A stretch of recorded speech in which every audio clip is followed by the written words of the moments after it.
All right. Hello, everybody. Thank you so much for joining us for today's webinar, Ask Axios Pro, What's New with Healthcare. We're going to give a minute just to let everybody get logged in. In the meantime, I'd love for you to drop where you're tuning in from in the chat on the right-hand side of your screen. I have a running bet with a couple members of my team that will have more people join from the DC area than anywhere else combined. And so far, I've lost that bet twice, but I think this is the time when we'll actually get it. So please throw where you're joining us from in the chat on the right-hand side of your screen. All right. Before we dive in, I do have a couple of housekeeping notes. First is note that the session is being recorded. We'll distribute the recording after the event, so don't worry, you'll have it. You can send it around to your team members. If you have any questions yourself, please go ahead and throw that in the Q&A tab on the right-hand side. We do have a good bit of questions that came in ahead of time that I'll be rocking and rolling through. Also, I saw the registration list, and I know a lot of y'all are healthcare policy experts. So please, if you have any other thoughts or expertise, go ahead and throw that in the chat as well. All right, looks like I'm going to lose this bet.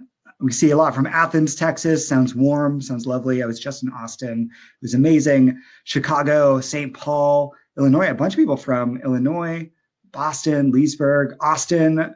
Rebecca, just missed you there. Arlington, Virginia. That's awesome. That's awesome. All right. So first, I want to go ahead and give us a lay of the land as to why we're doing this webinar and some of the things that we've seen in the public affairs world recently. And then we'll dive into what's new in healthcare. Spoiler alert, a lot. So first, I wanted to add a couple of stats that absolutely blew my mind. In the past year, there's been about 130,000 bills in state legislatures, about 13,000 bills and resolutions before the U.S. Congress. So if you have some policy people in your world, please send them some coffee. They'll need it. There's about 7,400 state legislators across the 50 states in D.C., 3.1 million words per day introduced in state sessions, and about 100,000 social media posts per month from congressional accounts. We surveyed a load of public affairs professionals to see just what's going on in their world. And a big thing that came up is that teams just have insufficient resources, strategies, and tools. They're understaffed. They're being bombarded with legislation and regulatory activity. It's difficult to move people into action. The attention of lawmakers and decision makers is incredibly difficult to get. And then ultimately, it's really hard to prove the impact of your advocacy program. One of the big challenges we've seen is that teams are super siloed. Teams are working towards the same goal, which is incredible, but they don't have systems in place to share information, meaning that they have an incomplete picture of how their organization is influencing policy, and ultimately they're duplicating efforts or just have massive holes in their strategy. And that's where Quorum comes in. Quorum helps you get information and execute strategy all in one place with strategic alignment across your teams, improved collaboration, rapid response because you never miss a mention of your organization or issue, and you're able to leverage data with human verified contact information. There are two big products that we've seen be really helpful for healthcare policy analysis. The first one is Quorum Federal, which helps you build stronger relationships, find champions, and ultimately improve your policy reputation. With comprehensive profiles across every piece of legislation and regulations, primary sources like committee hearings, floor statements, letters to agencies, and so much more, social media tracking across X, Facebook, YouTube, and then also the most comprehensive data set of federal and agency officials across legislative and executive branches. And we also have pretty much the same thing on the state side as well, where you're easily able to engage with officials, track state bills and regulations, and report on your team's effort across all 50 states and territories. Again, with that great legislative and regulatory tracking, documents tracking, like the committee hearings, press releases, social media across those 7,400 officials that we mentioned before, and then also an incredibly robust data set of all state contact officials. And that's kind of where Axios Pro comes in. So we have all those great primary sources. We have your CRM for public affairs, but Axios, we recently launched a partnership with them. So we were able to get that hyper relevant congressional policy news along with Quorum's industry-leading government affairs tools to help you have one platform with premier policy news and software solution.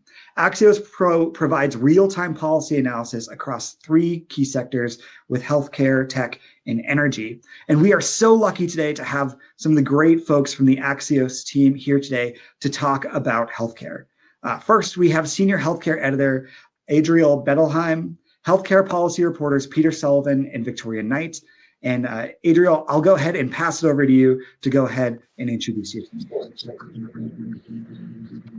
Well, thank you, and good afternoon, everyone. Terrific to be with you today, and thank you for giving us part of your day. I don't think the timing could be better for something like this, considering we have a looming government funding deadline. We have budget reconciliation with all the health implications going in both sides of the Capitol.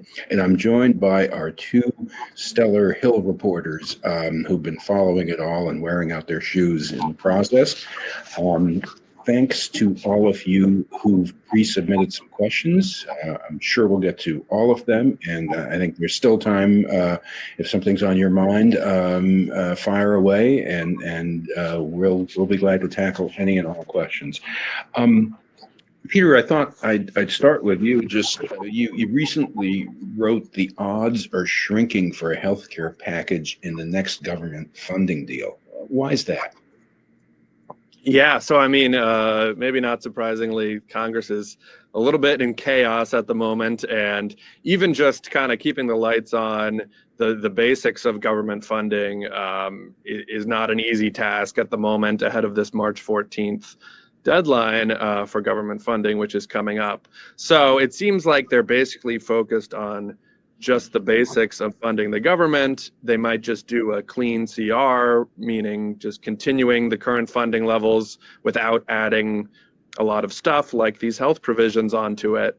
So if they just do a clean CR, then it doesn't really provide an opportunity to attach other things like all these PBM reforms and hospital pricing and drug pricing and all that stuff that was in the health package from December. So there definitely are some disappointed advocates around DC who want to get their piece of that package going here, but it's looking a little tough at the moment to attach that onto the March 14th package.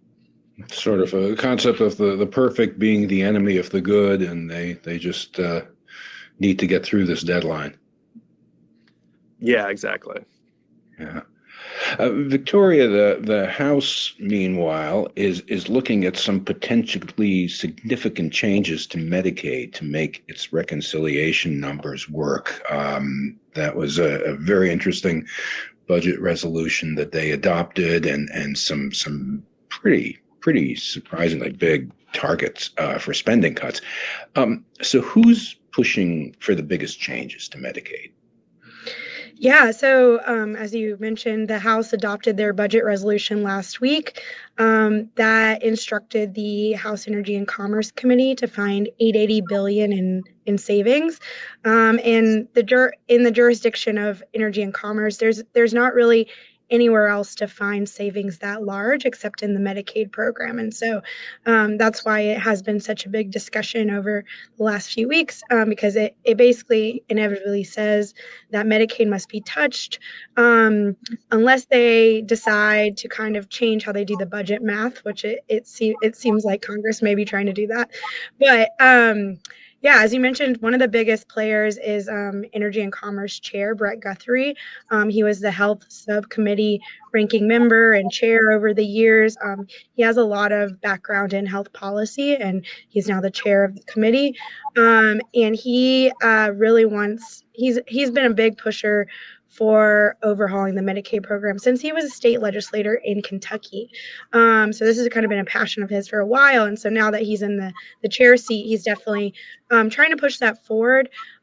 He's a big fan of what's called per capita cap. So that's basically capping the amount of spending per Medicaid enrollee. And so it would limit how much funding the federal government gives to states per enrollee. That is one of the proposals that probably seems not on the table anymore. We've seen Speaker Mike Johnson last week said that doesn't look like something they're going to do. You've also seen some pushback from Senate Republicans who also don't seem to want to touch Medicaid as much. So, but he's definitely been a big driver in whatever the Medicaid reforms or overhauls that we see going forward. Guthrie will definitely have a hand in that for sure. Yeah, and his committee got the task, the unenviable task of finding that huge number to hit the target. So Peter, you sat down recently with the top lobbyist for PBMs.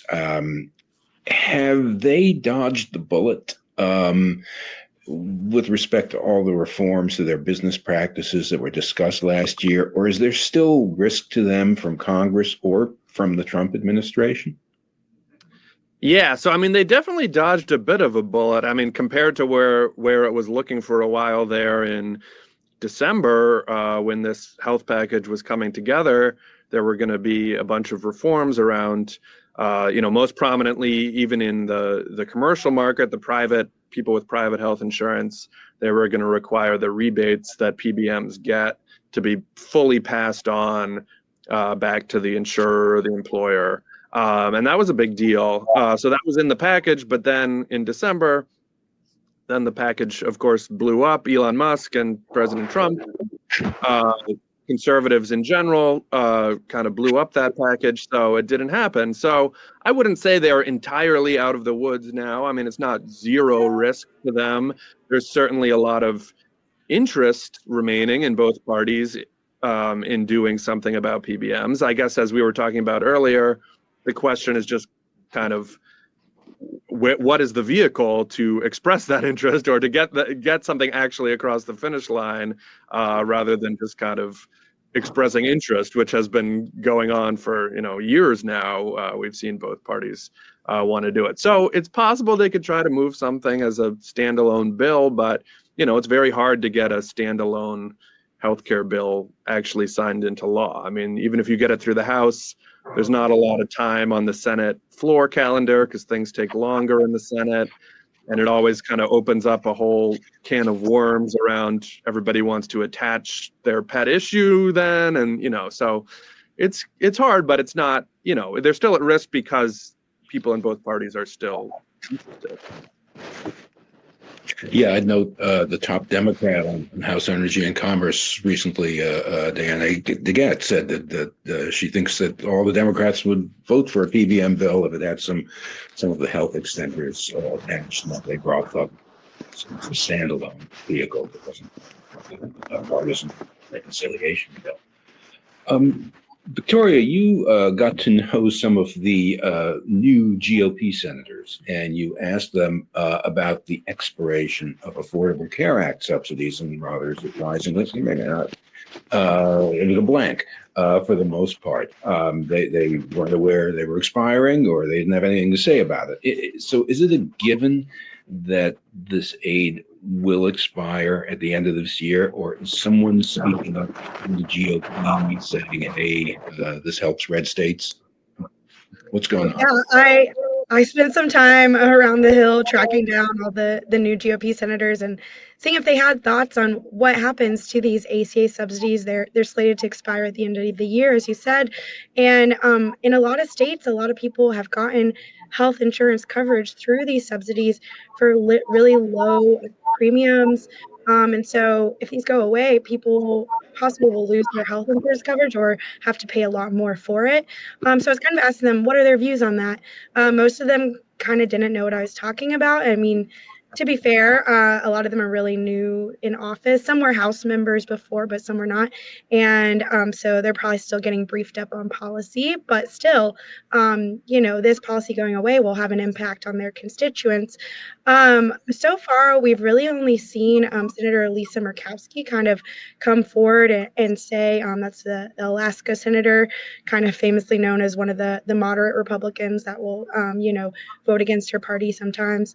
And she has been pretty outspoken recently about how she thinks these subsidies should not go away, and that there are people in Alaska that really depend on these for their health insurance. And so she kind of is leading the way on that. I mean, I think you have to always say with Congress, they don't really worry about things until you get close to the deadline sometimes. So maybe we'll see more attention on it when it gets closer to the end of the year. Obviously, reconciliation is a big thing right now.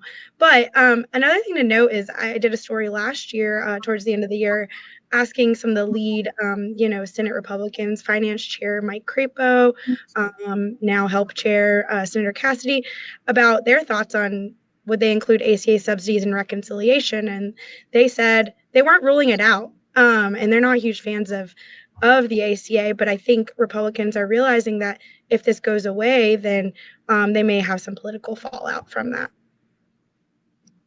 Interesting dynamic at work. We're going to turn to some of the pre-submitted questions now and take them roughly in the order they came in. Thanks again for those. And if you have more things on your mind, please chime in. So one of the first questions is, what's the outlook for Medicare physician payment reform legislation in this Congress? And this is, of course, the referred to as the doc fix. We saw cuts to the physicians go in at the beginning of this year, and there have been a number of proposals actually to make the docs hold or to forestall the cuts. What's going on? Which of you wants to take that one?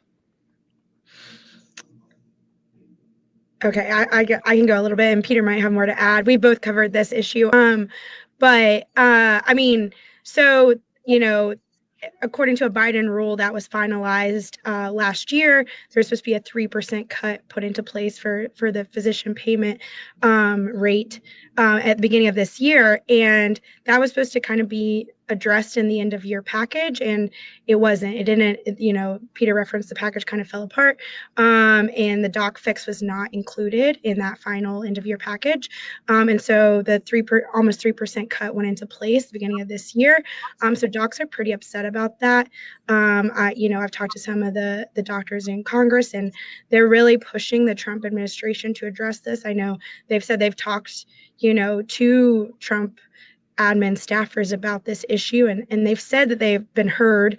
But I think, we're coming up again on another government funding deadline, and I don't know if this is going to be, considered as part of it or not. I haven't really heard too much solid on that. But you can guarantee that docs are going to keep raising noise about it for sure. I don't know if Peter has more to add. Yeah, no, I agree. I think, I just add, if there's not a larger health package coming together for this March 14th deadline, which it seems like there probably isn't, it makes it harder for the doc issue to get addressed because, it's hard to have the only healthcare thing be fixing doctor payments, because usually these things are kind of give and take, and somebody gets their priority and you get your priority. So if you're trying to just only drop the doctor pay thing on there, it seems like people would probably object to that. But on the other hand, there are definitely a lot of doctors, including doctors who are members of Congress, pushing for it. So. Yeah, who should the listeners, viewers be watching for? There's this physicians caucus, bipartisan. Who are some of the players or agitators who you talk to who are active on this?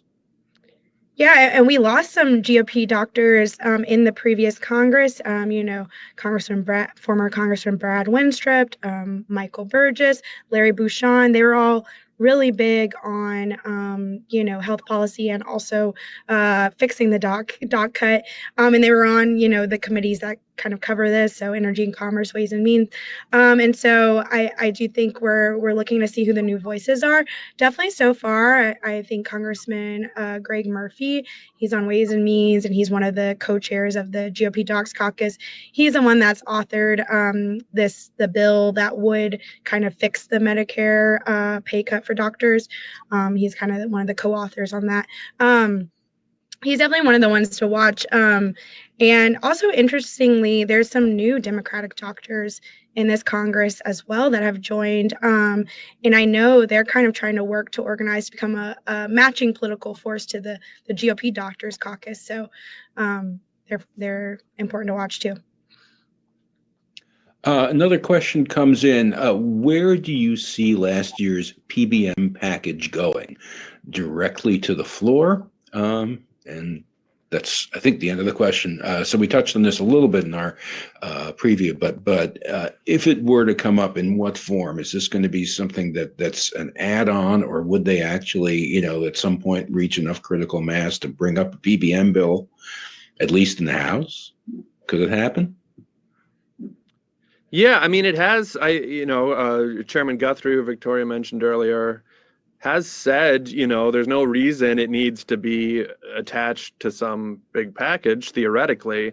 The problem is just sort of, as we discussed a little before, it's just very hard to actually get something signed into law if it's a standalone bill. I mean, yeah, as you said, it's easier to pass it through the House.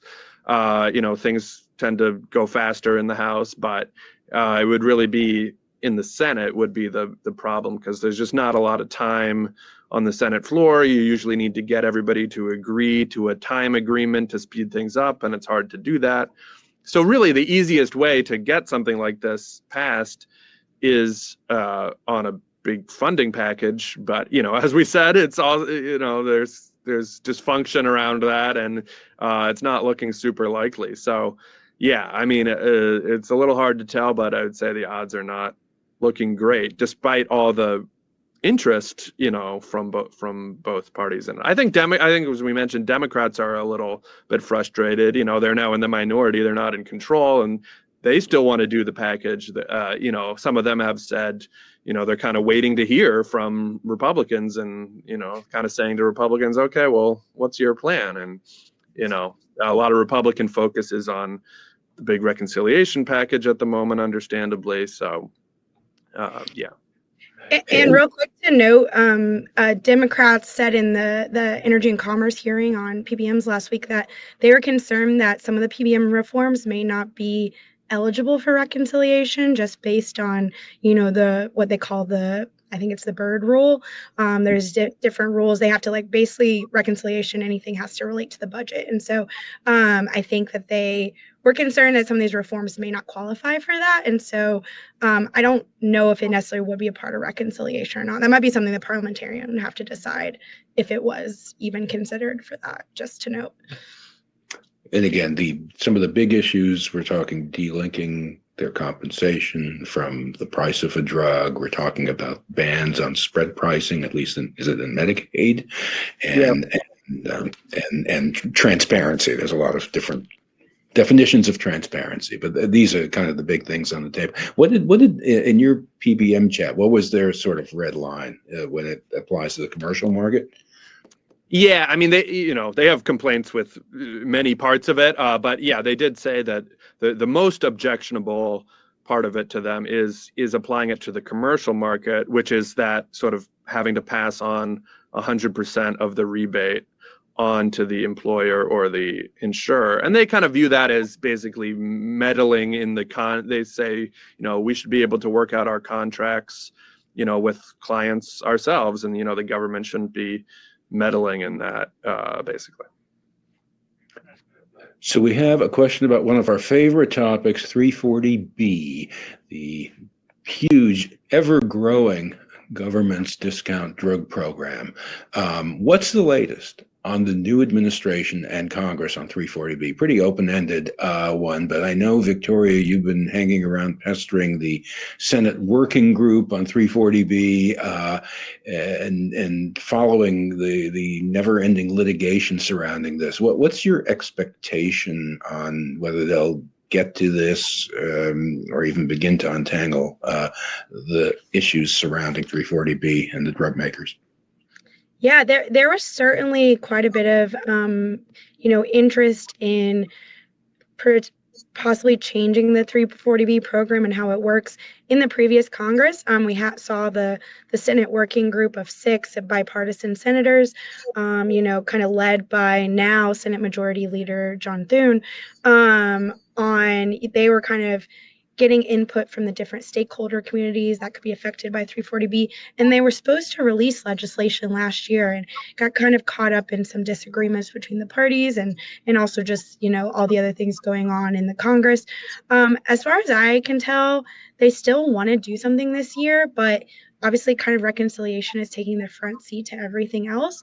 And I actually asked also HELP Chair Cassidy about this last week. I was, when he was ranking member of HELP last Congress, he started an investigation into the 340B program and was kind of asking questions of the different stakeholders of how they were, passing on the drug discounts and how that was working. And so he kind of said, I'm kind of still working on my investigation. He wouldn't say if he was going to do legislation for sure or not when I asked him, but I've heard rumors that he may want to do that. So it's definitely something to watch for sure, but I don't know if there's as much action in the current moment for it, just because of everything else going on in this Congress. And I haven't seen much from the Trump admin yet on this. So we'll see. I've heard some people float the idea that maybe Doge could even look at 340B. I don't know how possible that actually is, but it is floating out there. So I think it's going to be a topic, but it's not as much the focus for the moment. Yeah, and we saw last year when some of the drug makers started holding back on the discounts and saying, you have to submit receipts and go through these paperwork exercises. The Biden administration sprang in and, really took them, with a 2x4. Do you have any sign of how Trump administration is going to respond to that if it continues? Yeah, you're absolutely right. Yeah, HRSA, put down strictly and said, yeah, you have to keep doing this, or you have to keep doing it in the way that you have been doing it, not change the formatting. They were often wanting to try to change how they gave the providers the discount for these drugs. So no, I haven't really seen anything yet from the Trump admin HRSA, but I guess we'll have to kind of watch and wait. So two things to watch for, I guess, whether there's critical mass on the legislative front and, how the Trump administration interprets 340B law. These are for you 340B fans out there. Those are two things that we're focusing on. Another question, outlook on the ACA enhanced subsidy extension, which you sort of touched on a little bit in our preliminary remarks, but there was always this kind of conventional wisdom that expires around the same time as the tax cuts, and that there would be some sort of, despite all the rhetoric, there'd be some sort of a grand bargain, tit for tat. Of course, then Republicans ran the table in the election. So now I guess the conventional wisdom is they're just going to let them expire. But do you see any possibility that they could be partially extended or some sort of a compromise or no? Yeah, I think that it's definitely a question on a lot of people's minds. Like I said, I don't think there's not a lot of focus on this at the moment. I do think that, at least though, from what I've heard from, kind of conservative health policy minds, they are aware that these are going to expire, and they are aware of the political fallout that could happen if they don't have some kind of alternative health insurance option to kind of give people. So I know it's something they're thinking about, but I don't think there's been, anything specifically kind of put forward yet. I think kind of the traditional wisdom is that it's more likely these will expire though and not be extended. But like I said, I mean, Senator Murkowski is kind of big on pushing these forward. But you have to remember that the Senate has a bigger majority of 53 senators. So, depending on what the bill is, they can sometimes lose votes or not. So, yeah. But yeah, I think it's hard to say, but probably likely they won't be. But you never know with Congress. Yep.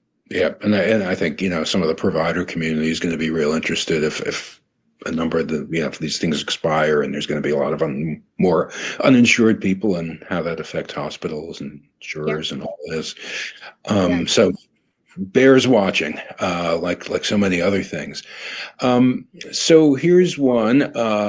In the first 2 months of the 119th, legislation's been introduced on the IRA from repeal, reform, niche, bipartisan fixes. What's viable here? And I guess the thing that we're most watching for is the drug price negotiations. But is there, yeah. So where's that stand? And is there some other stuff that we should be watching? Yeah, I mean, I would say there's not huge changes on the horizon. I mean, it's been a big question of how the Trump administration will handle these Medicare drug negotiations. I mean, obviously, it was a Democratic law that was passed, but President Trump, I mean, does have a history of sort of breaking from his party a little bit on this issue. In his first campaign in 2016, you know, he called for negotiating like crazy, was the quote that everybody repeated. So he is interested in this. I mean, there's certainly the possibility that they change how they do it. You know, they have some leeway to drive a harder bargain or drive less of a hard bargain. But so far, I mean, we wrote about, there's a legal filing from the Trump DOJ that defended the law against a drug maker lawsuit. So that was kind of interesting to see, an indication that it might keep going. So in terms of Congress, I mean, the problem for people who want changes is that a lot of these changes score as costing money. So it's not like you can use it as a pay for in reconciliation or something necessarily. I mean, in fact, you know, it's going in the opposite direction. So that makes it a bit harder. I mean, there is a lot of, you know, pharma's main focus has been not on calling for full repeal, but on fixing what they call the pill penalty, which is the difference between right now, there's a longer period before negotiations start, 13 years for biologics and only 9 years for pills, small molecule drugs. So they want to even that up.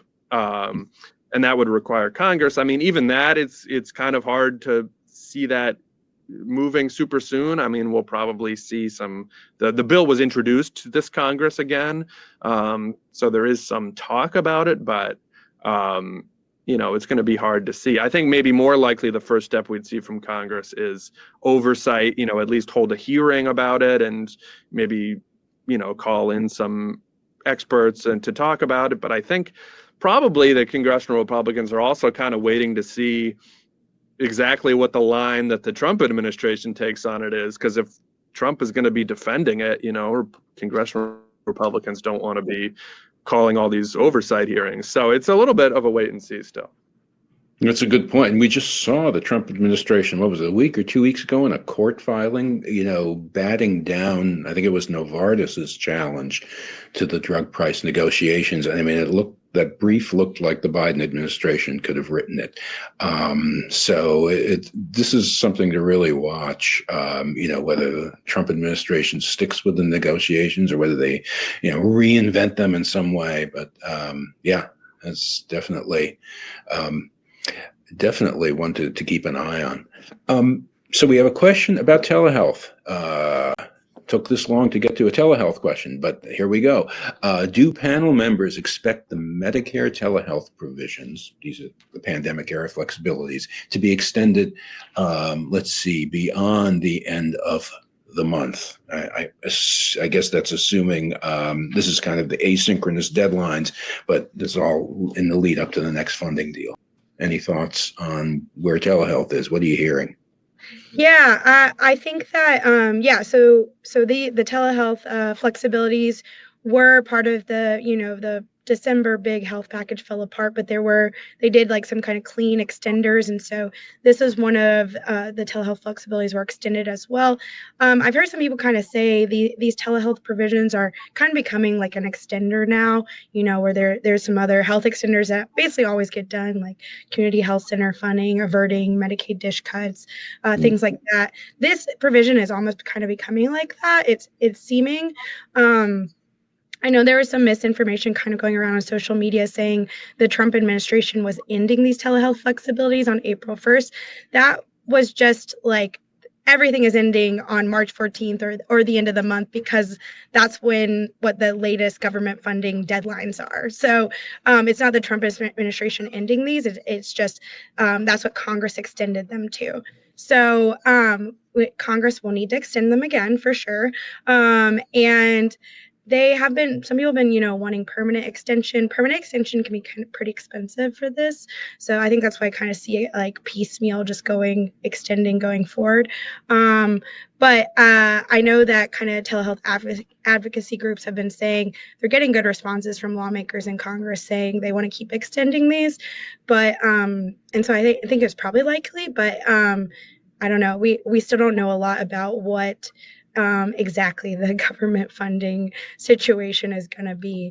But if it's probably just like a kind of CR going forward to the end of the fiscal year, then probably they'll be extended, would be my guess. Yeah, it's going to be step by step kind of in all likelihood. Yeah. Good question here about Medicaid. Do you foresee Republican governors in Medicaid expansion states pushing back against any of the proposed cuts that are under discussion now? Or do you see them staying on the sidelines or even supporting specific cuts? Are you hearing much from Republican Governors Association, or are they factors in this debate at all? What are you hearing? Yeah, I mean, that's a great question. I mean, I think that's definitely something we saw in 2017 during the ACA repeal, was that the Republican governors played a big role in pushing back against some of the Medicaid cuts. This time around, I mean, it hasn't been as strong yet, at least publicly, but I think that's definitely something to keep an eye on. I think as the process goes forward, you might start seeing more Republican governors, expressing some concern. I think right now, it's a little unclear what exactly they're going to be doing on Medicaid. But yeah, I mean, if they come out with some big cuts to funding for states, I mean, yeah, I think it would pose a problem for governors, because I mean, the states have to balance their budgets. So just from a math perspective, I mean, it poses a problem for them, and they're very influential. I mean, like, if you're a member of a congressional delegation, if your state's governor is raising the alarm about something, I mean, that usually has a pretty big effect. Yeah, I know at least one, Joe Lombardo in Nevada, he did release a letter, I believe last week, saying he was concerned about Medicaid cuts. I don't know if I've seen others, but I know at least there was that one. Yeah. Another question dovetailing with this, so we'll ask that, is outside of work requirements, what are the most likely cuts on the table to Medicaid? And Victoria, you just, this morning, the newsletter that just went out, hopefully people are reading it, but you talked about some other potential cuts to Biden-era regulations that could throw off, maybe not enough to hit the savings targets on the House side, but what are those? Yeah, there's a little bit on the wonkier side of things. There are some, Biden era regulations that Biden put in place around this time last year, kind of were supposed to streamline the Medicaid and CHIP kind of enrollment and eligibility procedures, and so kind of just made it easier for people to keep their coverage, and didn't have to do as much paperwork. They didn't have to do in-person interviews, things like that. One of the important thing from that rule was also it didn't let states check more than once per year if someone was eligible. And so Republicans are kind of eyeing this because apparently, according to them, CBO has scored this as repealing this rule is it could save, $160 billion. And that's in part because states could then check more often if people were eligible for the roles. And so, they have to submit more paperwork or something. So it makes it a little harder to ensure they're still eligible. So repealing that could save a certain amount of money. There's also some talk about kind of changing the state directed payments, that system as well, which scores as a saver apparently. So those are some the kind of wonkier things that are on the table that maybe wouldn't get as much pushback from some of the moderate House GOP members who have made it pretty clear that they don't want big cuts to Medicaid. So they don't like the idea of per capita caps or, changing the FMAP or things like that. So, yeah, there are definitely other things on the table, but it does seem that work requirements has the most agreement within the Republican conference. But even that, I think, could be difficult for them to pull off if they actually put it in a bill and make people vote on it. Yeah. There's a question about health research, and it goes, what are the sentiments about encouraging health-related research on the federal level? And if I can hone it down just a little bit, maybe can you address a little bit about what the talk is about NIH? We, saw last year a pretty broad proposal out of House Energy and Commerce to reorganize NIH. And but in general, what are you hearing when you talk, especially to some of the physician lawmakers or some of the chairs? What are they saying about, health-related research in this budget neutral environment where everyone's obsessing over the reconciliation bills and is it a flat year? Is it a down year? Any guesses? Any sentiment that's cutting through?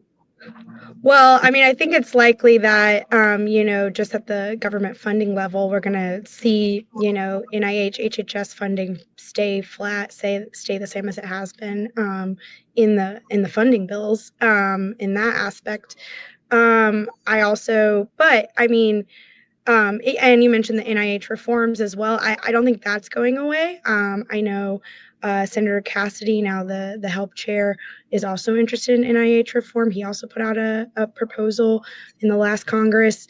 And I've seen some House Republicans have kind of recently reintroduced their NIH reform bills. And I think Energy and Commerce could pick that back up. So I definitely think it's possible NIH could be shifted how it's organized in some way, or maybe some more positions become Senate confirmed or something like that. Those are things that are on the table before. But yeah, that's kind of my take. I don't know if Peter has more to say. Yeah, I mean, I think it's also an area to watch the DOGE effort. I mean, they've already done some proposals like capping the quote unquote indirect spending, which has been, caught up in court now. But yeah, I mean, there's definitely efforts to kind of change how NIH funding goes out. I mean, a lot of people are just called that a cut, basically. It's cutting kind of the overhead costs that universities use. And there was some pushback. I mean, I talked to Senator Capito from West Virginia, who's the chair of the Health Appropriations subcommittee in the Senate. And she didn't blast it, but, she expressed some reservation. She's hearing from her universities. Universities can be powerful advocates for their state delegations. So I think what happens with that and these kind of spending freezes in general, are definitely making some waves and making some people nervous. But whether there's actually going to be enough pushback from Congress to undo all of this, I don't know. We're going to have to see that. Yeah, it sounds like, it's a combination of what happens in the town hall meetings, what they're hearing from lobbyists from big state universities. I know, like in Alabama, where they have huge NIH recipients and, some of the biggest employers in the state, and in the courts challenging some of these DOGE cuts. So this is one that's taking up a lot of our bandwidth, and we're watching how that evolves. I see that we are just about at time, and I hope we've answered most of your questions, and we really appreciate the engagement. Great questions that came in, and we want to thank you. We could, like so often the case with healthcare, we could stay here for another hour and talk, but we have to let them go back to work. So thank you, and hopefully we can do this again soon. And I'm going to turn it back to Patrick now. All right. Well, thank you so much, y'all. Thank you so much, Adriel, Victoria, Peter. Thank you for wonking out with us for 45 minutes on healthcare policy. I loved seeing all those chats and Q&As come in. It's so great being with a bunch of other policy nerds in one space. It was so great.